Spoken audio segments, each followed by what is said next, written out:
So if you stepped through func plus 4, which is not actually the last store, but rather the last manipulation of the frame pointer, this is what you would see. And we have a new thing with a new color coding here. This orangish tone is our saved return address. We actually saw that main was saving a return address.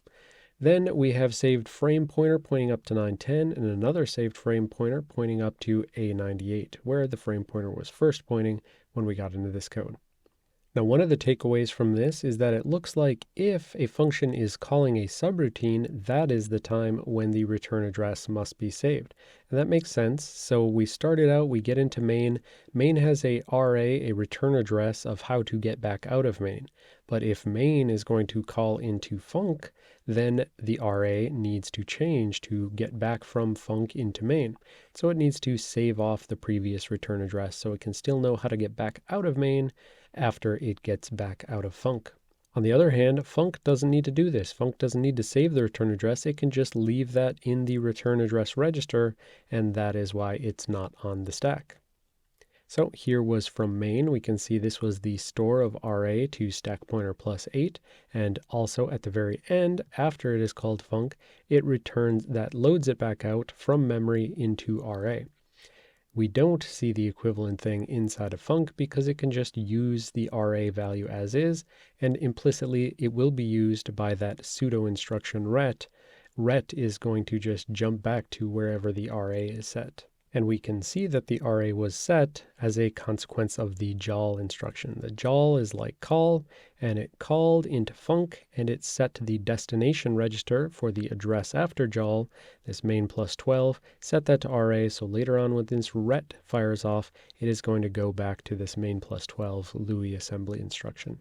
So we would notice that essentially this area of the stack seems to be used by main, both for the saving of the return address and for the saving of the frame pointer.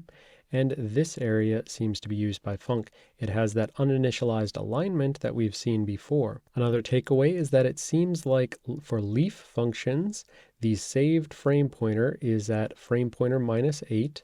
So frame pointer is pointing right here, and then minus 8 is going to get us the saved frame pointer. But now if it's a non-leaf function that has a saved return address, the frame pointer got pushed down by 8, and so it's actually frame pointer minus 10. So we would want to do some more research and see more functions called in order to see whether that is a general convention or just something special happening right here. But we can start to get a sense of maybe that's what's going on. We can also get a sense of that over allocation where we thought we solved that mystery in our mystery list tree. We thought uninitialized alignment was just because it needed to stay on a multiple of hex 10. But now, based on seeing the different ways that a leaf function behaves from a function that's going to call another function, we might know that the GCC seems to be allocating hex 16 for both a return address and a frame pointer. And it's just that it doesn't need to store a return address for a leaf function. Again, more data needed. We would want to see more functions called in sequence in order to see the behavior of the stack. There's another inference game to be played here.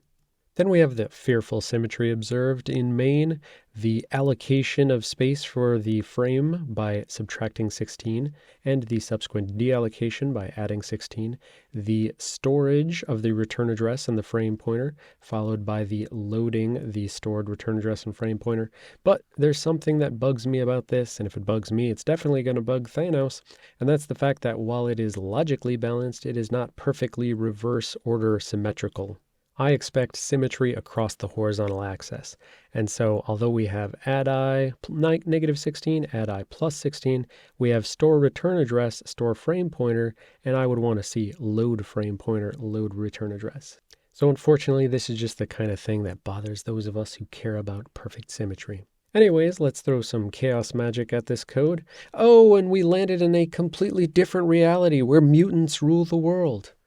No, so we landed at Compiler Explorer, godbolt.org. That's actually the person's last name, not just saying it's like a lightning bolt from God. Anyways, godbolt.org has Compiler Explorer, which is a very cool tool where you can ask it to take some source code and show you the disassembly for different versions of compilers. So you can explore how different compilers would compile a given piece of code. But if we put in this function and we look at func, we see that actually it's saying that it's not jolling to func, it's calling to func. So what's up with that? Well, we first, just to show exactly what we do and to show what's going on behind the scenes, going back here for a second, this is the default output that you would see, but I want to see, I think there's pseudo instructions about. I want to see what's going on behind the call. So to do that, I make sure that I'm putting in the exact same version of GCC that we have in our QEMU VM. I'm also saying to compile as a binary object. This is the key thing. Only if you say compile as binary object so that then it decompiles it or disassembles it really. Only then will you actually get to see all of the instructions behind the scenes. And also you want to click off that you're not using Intel syntax because in this class we use GNU syntax. And the key thing is that now under those options, it's showing us that the call is not even a jol behind the scenes. It's actually a WPC plus a joller. And this is a little bit weird because for some reason it's generating different assembly under the assumption of the exact same compilers we're using. So not really sure what's up with that, but what I can tell you is that call is one of those insidious pseudo instructions. For instance, in that case, when generated by godbolt.org compiler explorer, call is actually OWPC plus joller. So you can't trust pseudo instructions. They could be two assembly instructions in address pretending to be one instruction. But the call is just one of many in a lounge of pseudo instructions, a lounge being a group of lizards. We can see from the documentation that it lists many things. There's jol, jr, we saw that before, joller, ret, and call. So call, it says, yes, is a WPC plus joller. But other things we've seen before is just that it's calling it a pseudo instruction if it shows you something like jol and only an offset, because it's saying implicitly the jol is using x1, which is the return address register. So it's jol x1 and offset. So the disassembler may show it like that, but it is not something that doesn't take two arguments. It does take two arguments. That's just the pseudo instruction form. So we saw jol just a second ago. We saw jr very early in the class, specifically compressed jr. We said compressed jr is jr, jr is joller. It is specifically a joller with a destination register for its link of x0, which means just throw away the linkage. It's just going to do a one-way jump with no hope of returning, because actually that is where we saw it. We saw a ret was a compressed jr, was a joller, no hope of returning because you store the link register into x0, which remains 0. And there's an offset, but it's an offset of 0. And that's exactly what they're telling you down here. Ret is that joller. And then again, joller without showing two parameters, well, it's actually using two parameters. It's just one of them is a 0 register and one of them is a 0 immediate. And I've hidden a spoiler for later in the class of another pseudo instruction that we will encounter soon. So I'll just point out that although the spec is listing these various pseudo instructions, the call that it's showing with WPC and joller is a far call. So it's calling to some faraway location. You can also have the notion of a near call, which would be PC relative, which is where exactly what we're seeing in our actual code. That is where a call is actually backed by a jol. And I already pointed it out, but it just calls these simplified representation pseudo instructions as well. Okay, what did we pick up in this example? We picked up jol.